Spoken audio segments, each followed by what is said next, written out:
We know that there is important correlation between immunity and stress. It is known that if you are stressed, then the immunity is weaker, and then one can develop various not only autoimmune diseases but also cancer. Would yogas help to prevent these conditions by reducing the stress?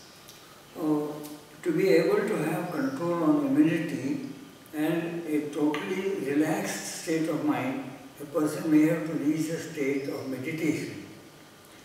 Not by doing asanas, not by doing pranayama, not by doing yama niyama, not by doing pratyahara, not by doing dharana. This is not possible. But if a person can reach and therefore reach a state of total relaxation, it may be possible. But as I said to begin with, the last four, that is the pratyahara, dharana, dhyana and samadhi, if you are fit enough for that, then only you can get into it. And the vast majority of people will not be fit for that. So this requires a totally different set of mind, intelligence, your ability to study all kinds of things in life and develop a kind of a attitude from your childhood. This is theoretically possible, but practically difficult. In cardiovascular rehabilitation, which is to say after heart attacks, many programs are using yogas to reduce stress hormone levels. Any comments on that?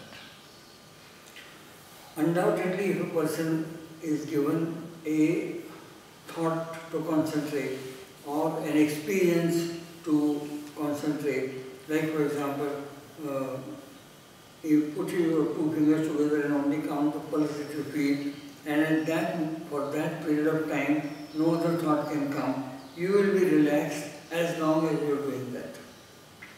But you do it for 5, 10, 15, 20 minutes, half an hour, and then you get back to your normal life, in which where there is a lot of stress, then this cannot help you.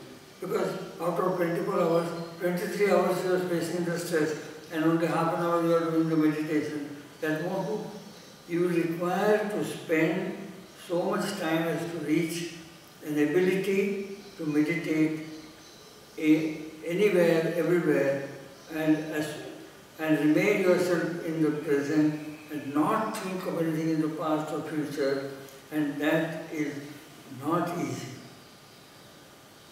The last question is that there are some claims in various popular media that some specific asanas can do specific things.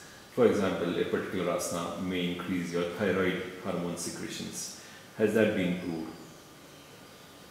Not only this has not been proved, but even it doesn't seem possible. Thyroid activity is governed by a set of hormones which are released from the pituitary. For example, there is a hormone called thyroid stimulating hormone, shortly called TSH.